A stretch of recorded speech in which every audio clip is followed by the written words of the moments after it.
uşaqlar, bu videoda biraz ortada qəmliyəm. Videolarım hiç susmuyor.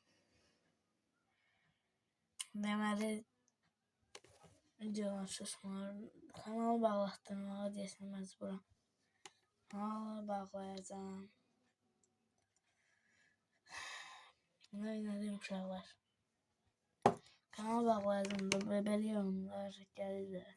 Bağlayacağım. Sen de birden kanalı bağlayacağım. Ben kanalı bağlayanı yaxşıyıram. Videolarını tutmuyor. Kardeşim. Videoları paylaşmışım. Kim ne istəyir yazsın, ben baxarım. O maşın satıram 100 minə.